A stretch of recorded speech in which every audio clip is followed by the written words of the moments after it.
महाकाली। आप सभी साधकों का जय महाकाली ज्योतिषम तंत्र निवारण केंद्र के आपके अपने इस चैनल पर स्वागत है। आज प्रमुख रूप से सिद्धि फल पर चर्चा करेंगे। सिद्धि फल क्या है, इसके प्रभाव क्या है, ये क्यों जरूरी है। वैसे सिद्धि फल के बारे में आप लोगों ने प्रथम बार परिसाधना में सुना था, लेकिन सिद्धि फल के ऊपर सद्गुरुदेव ने जो लेख दिया है, यदि आप उस चीज को जान लेंगे तो साधना में हो रही त्रुटियां दूर होगी।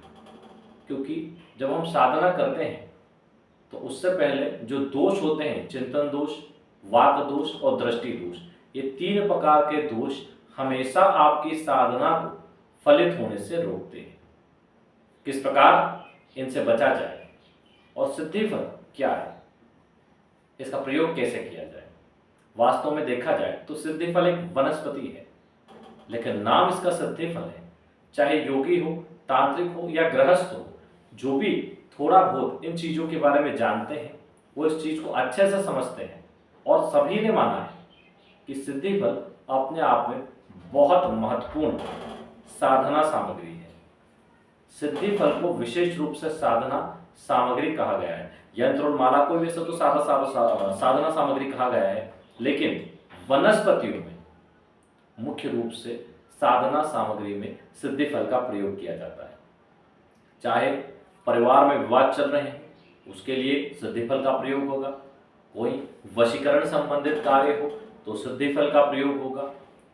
दोष निवारण हो तो सिद्धि फल का प्रयोग होगा। परि आदि साधनाओं को सिद्ध करना हो तो सिद्धि फल का प्रयोग होगा।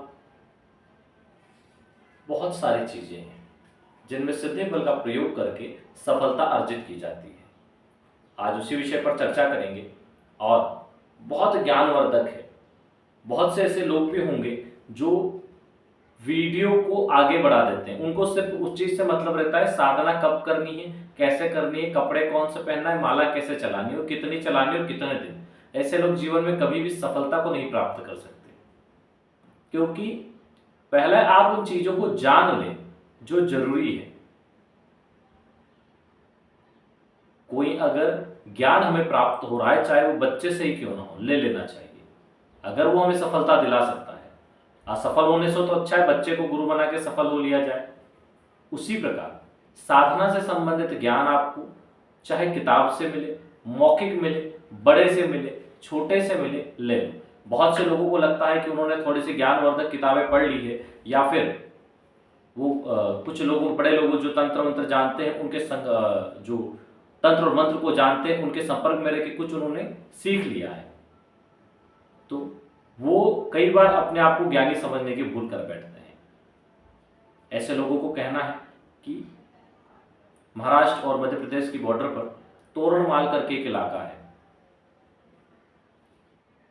84 सिद्धों में से बाबा बालकनाथ और गुरु गोरखनाथ दोनों का स्थान रहा है। गुरु गोरखनाथ का मंदिर भी वहां पर स्थापित है। आप चाहें तो वहां जा भी सकते हैं, बहुत सुंदर जगह है और बारिश में उसकी सुंदरता और भी ज्यादा बढ़ जाएगी। क्या करेंगे आप? जिसे लगता है कि वो तंत्र को ज्यादा जानता है, उस जगह पे अवश्य जाए। वहां जंगल में अगर क्षमता है और बिना किसी मार्गदर्शक के ना ले जाए, लोकल के मार्गदर्शक होना जरूरी है। ऐसे ऐसे तांत्रिक पड़े हैं वहां पे जो वनस्पति तंत्र के माध्यम से स्वरूप बदल लेते हैं। ऐसी ऐसी खाइयां हैं जहां पर जड़ी बूटियां स्वयं अपना परिचय देती हैं और जिन्हें आप देख भी नहीं सकते, जो 2-2 दिन से नहाए ही नहीं है और ऐसे ही काम करते दिख जाएंगे, वो भी आपसे अच्छे तांत्रिक हैं। मूड चलाना और मारण उनके लिए सामान्य है। कई तांत्रिक क्रियाओं को जानते हैं, लेकिन उनको देख के, उनकी दिनचर्या, उनके रहन सहन को देख के आपको लगेगा कि होंगे कोई काम करने वाले, या कोई होंगे मजदूर होंगे यहाँ के, या होंगे बेचारे कोई गरीब लोग जो अपना जीवन यापन कर रहे हैं यहाँ पे। लेकिन नहीं, उच्च कोटि के तांत्रिक हैं। वशीकरण और मारण जैसी विद्या में महारत हासिल है उनको। तो क्यों? क्योंकि वो जड़ी बूटियों के ज्ञान को जानते हैं, वनस्पति तंत्र बहुत जबरदस्त तंत्र है, उस तंत्र को उन लोगों ने बहुत अच्छे से सीखा है। नायरा बोलते हैं उन लोगों को, जो लोकल भाषा है उनमें नायरा। नायरा का मतलब होता है वह व्यक्ति जो स्वरूप बदल के इंसान से जानवर में परिवर्तित हो जाए। नायरा का मतलब होता है जो तंत्र को जानने वाला हो। नायरा का मतलब है जो जंगल में रहने वाला हो। और ऐसे अद्भुत लोग हैं वहां पर हर किसी व्यक्ति के बस में नहीं है कि वो उनसे कुछ सीख सके। बहुत जल्दी क्रोधित होने वाले लोग होते हैं। खैर, कहने का यही तात्पर्य है कि पूरा वीडियो जब तक आप नहीं देखेंगे आप समझ नहीं पाएंगे कि क्या ज्ञान आपको मिल रहा है, कहाँ आप गलतियां कर रहे हैं और कहाँ से आप सुधार लेंगे। कई बार तो लोग पूरा देखते नहीं और हमें फोन लगा देते, बोलते साहब बिल्ली की जैसे कैसे सिद्ध करे बता दो। तो भाई हमने वीडियो में क्या किया है, शंख और घंटी बजाई क्या? वही तो बताया है कि उसको सिद्ध कैसे करें, उसका प्रयोग कैसे करें। तो बोलते नहीं हमने पूरा वीडियो नहीं देखा, तो फिर हमें क्यों फोन लगाया, पहले वही तो देख लो। हर किसी को फोन पे समझाते घूमेंगे क्या? चीजों को देख ले। फोन जब भी लगाए, दिन में 11 बजे से 4 बजे के बीच में लगाए, खूब अर्जेंट हो तो मैसेज कर दें। कुछ पूछने के लिए अगर फोन लगाया है तो अपने फोन में रिकॉर्डिंग चालू रखें, क्योंकि डबल नहीं दोहराएंगे हम। एक चीज 4-4 बार लोग पूछते हैं, इसलिए रिकॉर्डिंग चालू रख लें ताकि हम कोई बोले तो वो चीज आप रिकॉर्ड कर लो, बाद में सुन लो।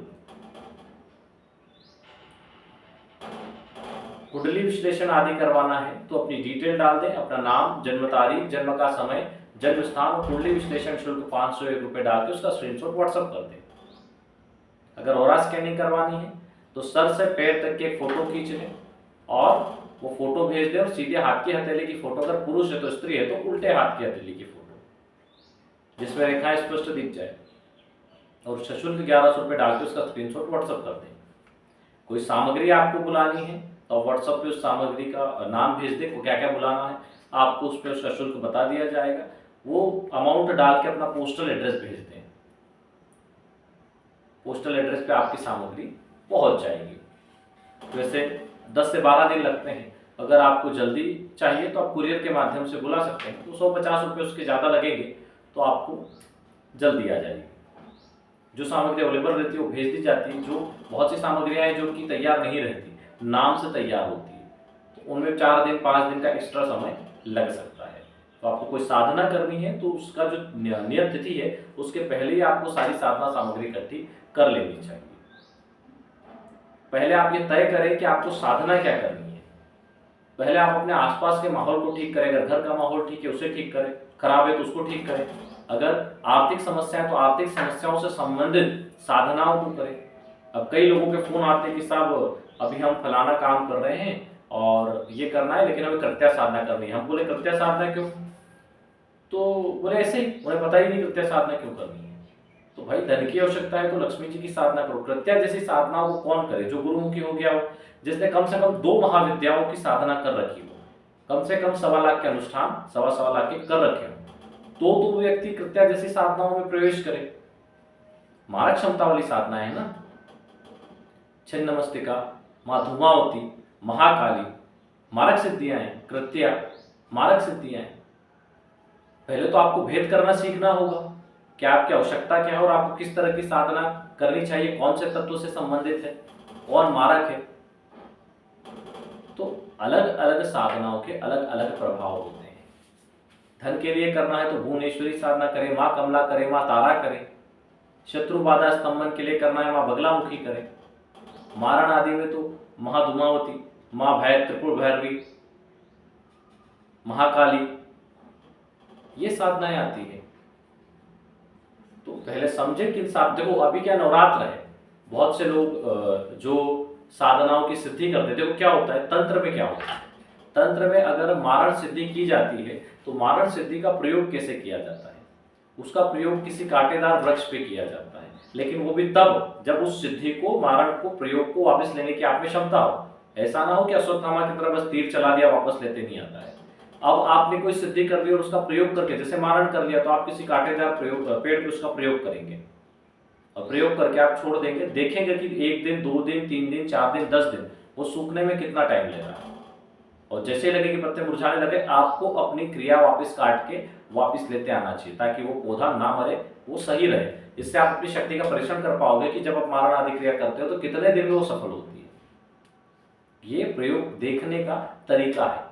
इसी प्रकार आपने कोई भी चीज देखी है, मान लो आपने वशीकरण सिद्धि कर ली है, आपने सम्मोहन सिद्धि कर ली है, तो आपने एक फूल वाला पौधा लगाया, उसमें बहुत कम फूल लग रहे हैं, लेकिन आप उस पर इसका प्रयोग करें। आप उस पौधे के सामने बैठ के उस मंत्र का प्रयोग करें। अगर सम्मोहन या वशीकरण सिद्धि की है तो प्राकृतिक तरीके से अगर आपको लगता है कि इसमें 2-4 ही फूल लगते हैं, तो आप देखेंगे वशीकरण या सम्मोहन प्रयोग से उसके फूल कई ज्यादा बढ़ जाएंगे। तो आप पता कर सकते हैं कि हाँ वो सिद्धि हमें हुई है। क्योंकि सबसे बड़ी समस्या लोगों की आती है कि हमने जो सिद्धि की वो हुई या नहीं, ये कैसे हम पता करें। तो इस माध्यम से आप पता कर सकते हैं। चलिए विषय वस्तु पर आते हैं। सिद्धि फल।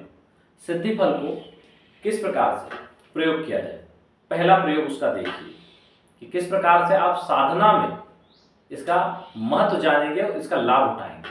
अगर वाक दोष हुआ है, दृष्टि दोष हुआ है, चिंतन दोष हुआ है, तो 3 सिद्धि फल अपनी साधना से पहले सामने रख लें और 3 माला बम बम बम, ठीक है, बकरी का ब, उसमें अंक की मात्रा यानी बम, आपको बम बम बम 3 माला मंत्र जप करना है। ठीक है, किसी भी माला से कर सकते हैं। और उसके बाद अपनी साधना करनी है। साधना के बाद उन तीनों सिद्धि फलों को जाके विसर्जित कर देना है। तो दृष्टि दोष, वाक दोष या चिंतन दोष होगा वो नष्ट हो जाएगा। ये है आपकी पहली सिद्धि फल का प्रयोग। अब इसका दूसरा प्रयोग देखिए। किसी भी साधना में यंत्र या देवता की मूर्ति सामने रखिए। लम हम रम वम एवं वम, ये बीज मंत्र है, इनका उच्चारण करें। 5 सिद्धि फल चढ़ा दिया करें और पंचोपचार पूजन कर दिया करें। अगर आप पंचोपचार पूजन नहीं करते और 5 सिद्धि फल भी चढ़ा देते हैं तो पंचोपचार पूजन ही माना जाता है।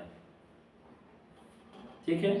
तीसरा इसका जो प्रयोग है, 2 सिद्धि फल ले लें, एक सफेद रेशमी थैली में गूंथ कर यानी बांध कर अपना जो भी इच्छित प्रेमी वगैरह हो या जहां आप प्रेम वगैरह रखते हो उनके नाम से गूंथ कर रख लें। ठीक है। और उसके बाद कोई वशीकरण प्रयोग करें।